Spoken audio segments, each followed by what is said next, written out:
Rohit sir. आज आपके लिए समास का क्लास लेकर आया हूँ, जिसमें हम लोग समास के डिफिनीशन और समास के टाइप्स को हम लोग पढ़ेंगे, यानी कि समास के भेद को पढ़ेंगे। इसके पिछले वाले लेक्चर में मैंने आपको संधि, वर्ब और अव्यय के बारे में बताया था। आज हम लोग जानेंगे समास है क्या और उसका भेद क्या है। तो चलिए देखते हैं बोर्ड की ओर। समास क्या है? तो समास का शाब्दिक अर्थ है संक्षेप। समास का शाब्दिक अर्थ क्या है? संक्षेप। संक्षेप मतलब छोटा। संक्षेप मतलब छोटा।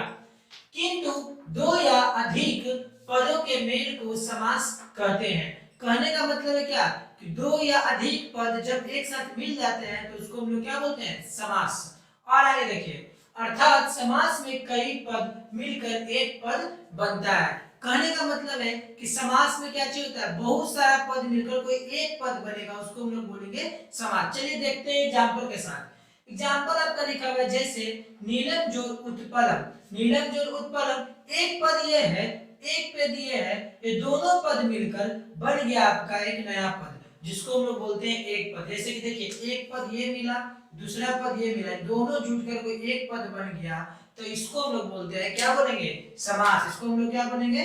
समास। समास है ना। डिफिनीशन में लिखा हुआ है कि समास में कई पद मिलकर एक पद बनते हैं। तो देखिए, तो दो को पद मिला ना कई पद में, एक पद ये बन गया, तो इसको हम लोग बोलेंगे समास। यहाँ तक तो कोई दिक्कत नहीं है। नेक्स्ट, समास के मुख्य चार भेद है। पहला आपका है अवयवी भाव, दूसरा है तत्पुरुष, तीसरा है द्वंद्व, चौथा है आपका बहुब्रीहि।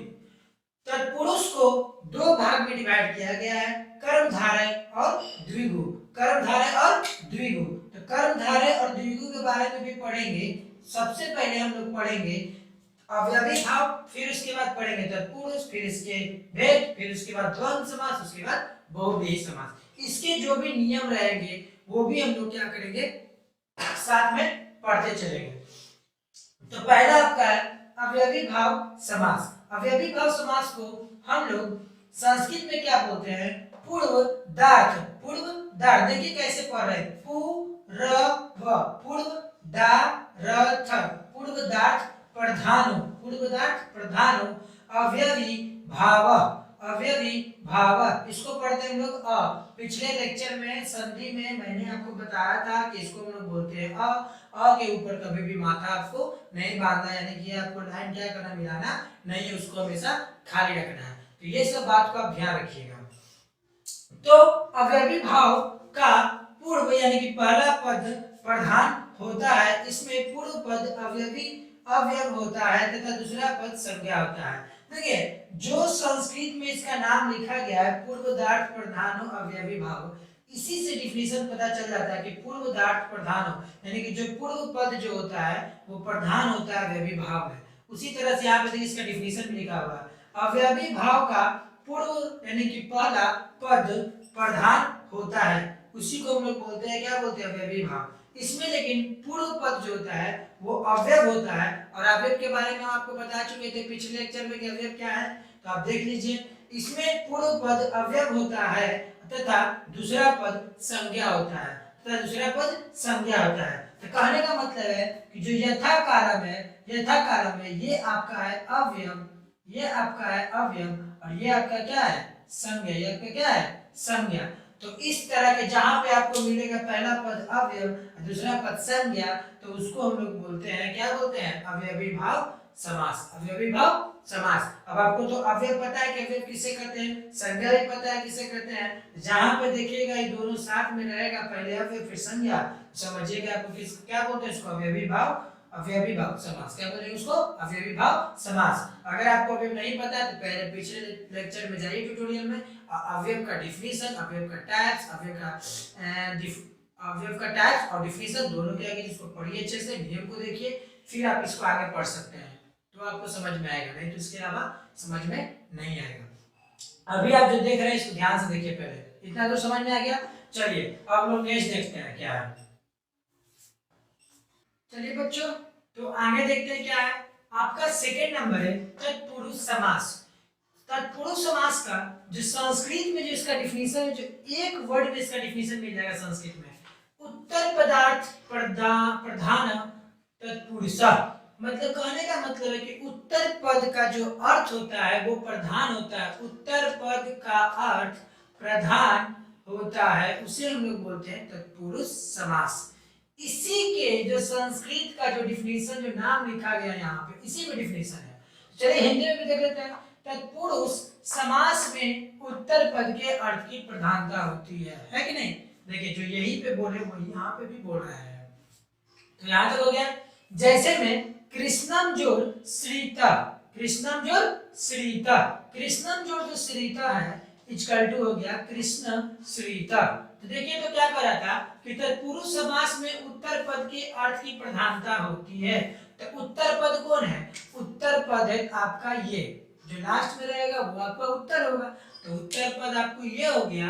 तो श्रीता का मतलब हो गया आश्रित। तो मेन आपका जो कृष्ण के आश्रित है, तो मेन आपका यही है, यही आपका क्या है? मेन आपका पड़ जाता है अर्थ, जो इसको हम लोग बोलते हैं उत्तर पद। क्या बोलते हैं? उत्तर पद। तो कृष्ण है तो कृष्ण के आश्रित, कृष्ण के आश्रित जैसे कहने का मतलब हम लोग हैं, भगवान कृष्ण पे क्या है? आश्रित है। सबसे पहले उत्तर तो हम लोग हैं हो गए, क्योंकि क्वेश्चन में पूछा कौन जो है आश्रित है कृष्ण पे, तो कौन आश्रित है? हम लोग आश्रित है। तो हम लोग क्या हो गए? उत्तर हो गए। हम लोग क्या हो गए? उत्तर हो गए। उसी तरह से समझ में आ गया था। नेक्स्ट देखिए, इसके प्रमुख दो भेद है, इसके प्रमुख दो भेद है।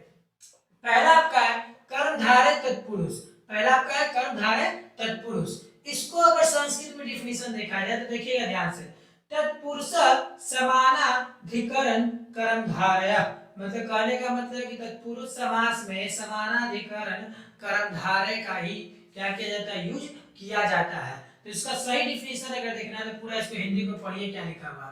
कर्मधारय समास तत्पुरुष का ही एक भेद है, बात सही है। जब विशेषण और विशेष्य का समास होता है तब कर्मधारय समास होता है।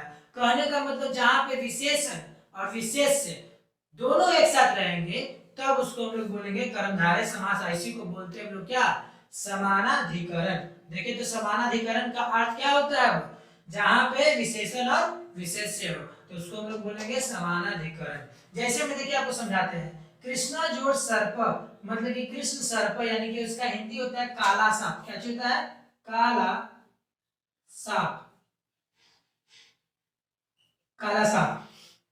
तो आपको क्या लग रहा है कि जो कृष्ण है, कृष्ण जो है ये एक विशेष है, सर्प सॉरी कृष्ण जो है ये एक विशेषण है जो बता रहा है कैसा है सांप, तो काला सांप है। कैसा सांप है? काला सांप है। हम कैसे हैं? हम कैसे हैं? लंबे हैं, लंबू है। लंबू है तो इसका मतलब ये हो गया कि मेरा ये विशेषण हो गया, ये मेरा विशेषता हो गया। विशेष से हो गया आपका ये कृष्ण, सॉरी कृष्ण। क्या हो गया?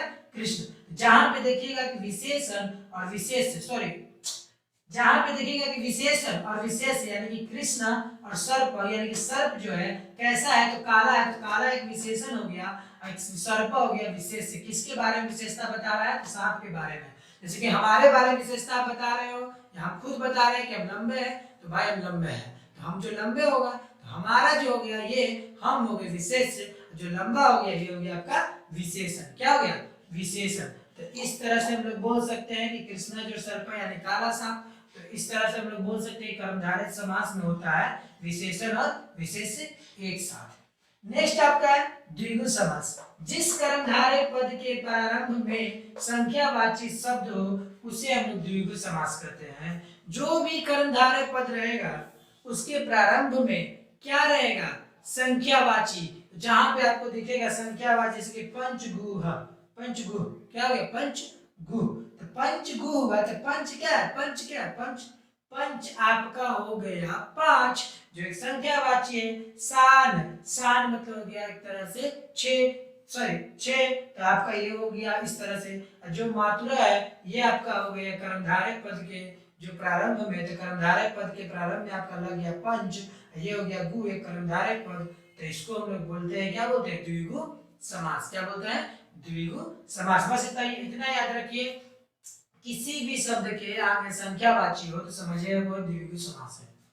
द्वंद्व समास। द्वंद्व समास क्या है? द्वंद्व समास में उभय पद की प्रधानता होती है। इसमें और यानी कि और को हम लोग संस्कृत में लिखते हैं च का अर्थ छिपा रहता है।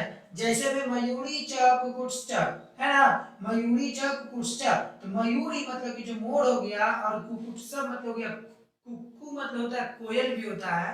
तो इस तरह से आपका हो गया मयूर मतलब मोर और कोयल एक साथ में क्या कर रहे हैं, मयूरू कुकुट, इसको नाम रख दिया गया है। तो देखिए यहाँ पे आप जो मेन चीज आप उसको ध्यान दीजिए, कुकुट हो गया कि नहीं, कुकुट कुकुट ना, तो कुकुट वाले च क्या हुआ है, तरह से छिपा हुआ है, तो यही च के क्या होता है, प्रधानता होता है, यही च के क्या होता है, प्रधानता होता है, इसीलिए हम उसको बोलेंगे द्वंद समास। तो आप एक सिंपल में याद रखिए, जहां पे आपको च मिलेगा साथ में लगा हुआ, समझिएगा कि वो क्या है, द्वंद समास है। जैसे कि मान लीजिए यहाँ पे लिख दिए हम लोग राम और सोहन, ठीक है, तो हम लोग क्या लिखते हैं संस्कृत में, राम च सोहना, या तो इसको ऐसे भी लिख सकते हैं, रामश्च रामश्च सोहना, समझ में आ रहा है, एक साथ में, एक साथ में। तो देखिए तो यहाँ पे च छिपा हुआ है कि नहीं, जो च छिपा हुआ है तो इसी को हम लोग बोलेंगे, क्या बोलेंगे, द्वंद समास। तो यहाँ तक आपको समझ में आ गया। नेक्स्ट देखते हैं, आपका बच गया दो और डिफिनीशन है, उसके बाद आपका समास खत्म। इसमें बहुत तरह के इसका नियम भी है, बट वो कोई काम लायक नहीं है, वो मतलब आपको यूज नहीं है, वो आपको 10th में भी नहीं यूज आएगा, ना 9th में आएगा, कहीं भी यूज नहीं आएगा। अगर आपको अनुवाद बनाना है तो आपको सॉरी, आपको कारक के, अगर आपको अनुवाद बनाना है तो आपको कारक के जो भी रहेगा का चिन्ह, साथ में पुरुष, वचन, धातु रूप, लकार, ये सब आपको अगर याद रहेगा तो आपका अनुवाद सिंपल वे में बहुत ही आसानी तरीका से बन जाएगा, ज्यादा भारी नहीं है। आपको हम ये सब खत्म होने के बाद सबसे लास्ट में अनुवाद ही पढ़ाएंगे, जो आपको पढ़ने में बहुत ही मजा आएगा। बस खाली आपको जो जो चीज हम बोले अभी है वो आपको बस खाली याद होना चाहिए। तो चलिए इसके आगे देखते हैं क्या है, जिसका आप स्क्रीनशॉट ले लीजिए। तो चलिए बच्चों आगे देखते हैं आपका क्या है, चौथा नंबर आपका है, जो लास्ट है आपका समास के टाइप्स का, बहुव्रीहि समास। इसको अगर डिफिनीशन देखा जाए संस्कृत में तो इसको बोलते हैं अन्य पदार्थ प्रधान बहुव्रीहि, बहुव्रीहि, अन्य पदार्थ प्रधानो बहुव्रीहि। तो इसका कहने का मतलब कि अन्य पद का अर्थ प्रधान होता है बहुव्रीहि में। इसका हिंदी में समझे क्या है, अगर इसका अच्छा डिफिनेशन देखते हैं तो बहुव्रीहि समास में अन्य पद की प्रधानता रहती है, पूरा समस्त पद किसी अन्य पद का विशेषण बन जाता है, इसे लिंग वचन आदि अन्य पद के अनुसार रहता है। जैसे कि देखा जाए पीतम अंबरम यस्य स पीतांबरः, तो देखिए कि क्या कर रहा है कि बहुव्रीहि समास में अन्य पद की प्रधानता रहती है। अन्य पद कहने का मतलब जो ये पद जो पढ़ रहे हैं लोग, पीतम अम्बरम यस्य स पीतांबरम, तो जो इसमें से जो एक अन्य पद बना हुआ है वो आपका अन्य पद है ये, वो आपका अन्य पद है ये, जो इस सब से मिलकर बना पीतम अम्बरम यस्य स। पीतम पीता होता है अंबर का, आकाश का, जिसे हम लोग बोलते हैं वो होता है, क्या होता है, पीतांबरा, और इसका अर्थ होता है कृष्ण। क्या होता है इसका अर्थ, कृष्णा, क्या होता है, कृष्णा। तो ये सब आपको शब्दार्थ हम लोग जब आप लोग याद करिएगा तो ये सब चीज का आपको याद हो जाएगा। पहले इसको पूरा समझते हैं क्या है, पूरा समस्त पद किसी अन्य पद का विशेषण बन जाता है। देखिए जो पीतम अम्बरम यस्य स बन गया आपका क्या, पीताम्बरा, यानी ये जो पूरा समस्त पद है यहाँ से लेकर यहाँ तक एक पद बन चुका है, जो एक विशेषता को क्या करता है, पूरी तरह से बताता है। इसे लिंग वचन आदि अन्य पद के अनुसार रहता है। इसमें क्या है, इसमें क्या है, एक लिंग भी है, एक वचन भी है कि नहीं, एक पुरुष भी बोल सकते हैं, इसमें पुरुष भी है। लिंग में मतलब कौन सा लिंग है, स्त्रीलिंग है कि पुल्लिंग है कि नपुंसकलिंग है, तो पुल्लिंग है। वचन कौन सा है, तो कृष्ण के वो है, एगो है तो एक वचन हो गया। अगर अन्य पद भी और देखें तो अन्य पद यानी मान लीजिए पुरुष है, तो हम लोग किसके बारे में बात करें, कृष्ण के बारे में, तो ये आपका हो गया कौन सा पुरुष, प्रथम पुरुष हो गया। हम और आप बात कर रहे हैं किसी तीसरे के बारे में कि जो पृथ्वी के जो ब्रह्मांड के मालिक है, भगवान है, ईश्वर है, उसे हम लोग बोलते हैं कृष्ण। अब कृष्ण किसके अवतार हैं? तो विष्णु जी के। तो विष्णु जी क्या है? पूरे विश्व का क्या है? ईश्वर है, भगवान है, ठीक है, गॉड है हमारे। तो उसको हम लोग एक शब्द में बोलते हैं, तो उसको हम लोग बोलते हैं बहुव्रीहि समास। क्या बोलते हैं उसको? बहुव्रीहि समास। तो आशा है कि आप लोग को यहाँ तक समझ में आ गया होगा। अब जो था तत्पुरुष में दो डिफिनेशन और था, वो आपको हम उस समय नहीं बताए थे टाइप्स में, जो क्योंकि टाइप्स में भी नहीं था वो। हम लोग उसको क्या करते हैं, कुछ प्रमुख परिभाषित के रूप में उसको पद को यहाँ पे लिख के उसको हम लोग आपको बताने वाले हैं। तो उसमें से जो पहला आपका है नए तत्पुरुष। नए का मतलब ये होता है नहीं, नए का मतलब नहीं। तो देखिएगा क्या है, नहीं अर्थ वाले नए अवयव के साथ जो समास होता है उसे नए समास कहते हैं। समास हो जाने पर न का अ या अन होता है, बाद में व्यंजन रहने पर अ स्वर अ और स्वर रहने पर अन हो जाता है। ध्यान से समझिएगा, बता रहा है कि नहीं अर्थ वाले नए अवयव के साथ जो समास होता है उसे हम लोग नए समास कहते हैं। जैसे कि मान लीजिए कि ये धर्म है, ये धर्म है, इसके आगे न हो गया, तो ये जो न धर्म बना है ये आपका हो गया नए तत्पुरुष। क्या हो गया? नए तत्पुरुष। लेकिन इसमें देखिए आगे क्या कहता है कि समास हो जाने पर न का अ या अन हो जाता है। मान लीजिए कि दोनों का समास हो गया, मिल के बन गया, ये जो मिल के जो बना ये, इसके आगे जो न का होता है ये इसमें चेंज हो जाता है, किसमें? अ में। किसमें? अ में, या तो फिर अन में भी चेंज कर सकते हैं। तो हो गया, हम लोग अ में चेंज कर दिए। अब बाद में व्यंजन रहने पर अ और स्वर रहने पर अन होता है। अगर बाद में कोई व्यंजन वर्ण रहेगा, व्यंजन वर्ण बाद में मतलब ये बाद वाला जो व्यंजन वर्ण रहेगा, तो हम लोग उसका भी क्या करेंगे, अ या अन भी बना सकते हैं। दोनों रूप से क्या है? एक ही चीज है। दोनों रूप से एक ही चीज है। तो दोनों रूप से एक ही चीज है। जहां पे देखिएगा कि न धर्म है, समझिएगा कि नए समास है, इसका बन जाएगा न धर्म का अधर्म। जैसे कि हम लोग पढ़ते ना है उल्टा शब्द में सत्य। सत्य का मतलब असत्य, यानी कि इसका उल्टा होता है, सत्य के राह पे कोई चल रहा है, एक हो गया असत्य, यानी कि जो असत्य के राह पे चल रहा है उसको मतलब कि नहीं है, सत्य का वैल्यू कुछ पता ही नहीं है, तो वो हो गया आपका। तो इसको हम लोग बोलते हैं नए समास।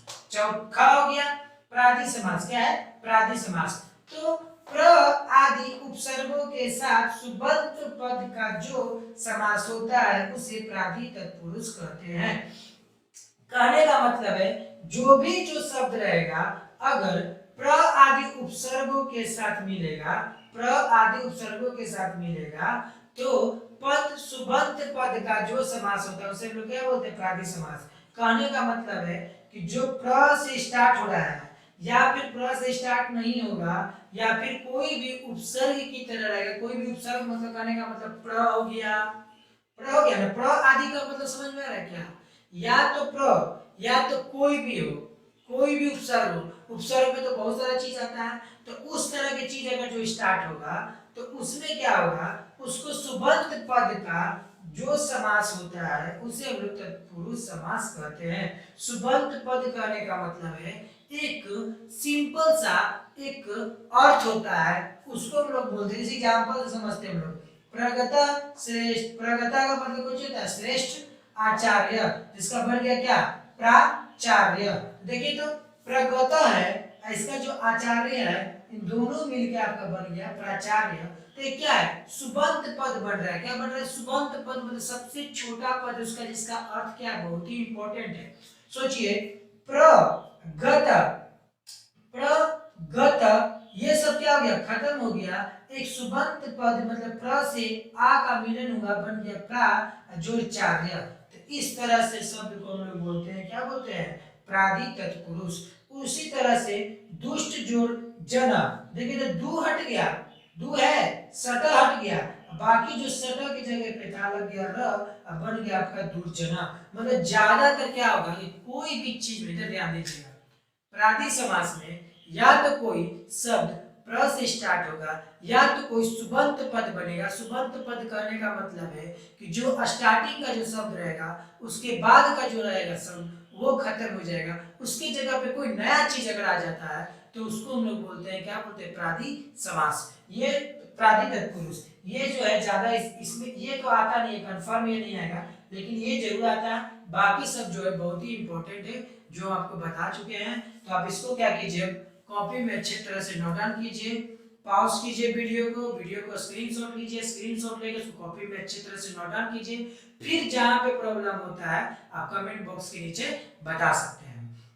इस तरह से चीज को यहाँ पे देखते हुए हम लोग समास को खत्म करते हैं। और अगर आप संधि, वर्ण और आपका जो था अवयव, उसका वीडियो अगर नहीं देखे हैं तो आप मेरे चैनल के अंदर जाकर उस वीडियो को अच्छी तरह से देख सकते हैं। संधि आपके लिए बहुत ही ज्यादा इंपॉर्टेंट चैप्टर है, तो उसको अच्छी तरह से देख लीजिए। देखने के बाद अगर कोई भी प्रॉब्लम होता है तो आप हमें कमेंट बॉक्स में उस वीडियो के नीचे आप बता सकते हैं, उसका सॉल्यूशन उस कमेंट बॉक्स के रिप्लाई में आपको दे देंगे।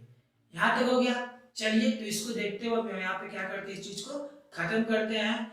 घर पे रहिए, सुरक्षित रहिए और हमारे लिए भी कुछ करिए आप लोग। बस आपसे बस यही रिक्वेस्ट है कि इस वीडियो को हो सके ज्यादा से ज्यादा शेयर कीजिए, लाइक कीजिए, कमेंट्स कीजिए और चैनल को सब्सक्राइब करना ना भूलें। साथ में बेल आइकन भी बजा दीजिए। अगर आप 10th के, 12th के, 11th के अगर कोई भी क्लास के स्टूडेंट है तो हम धीरे धीरे वीडियो इसमें डाल रहे हैं, आपको नोटिफिकेशन मिलता रहेगा और आप इस लॉकडाउन में अपने घर पे बैठ के अच्छी तरह से पढ़ाई कीजिए। Bye bye and take care.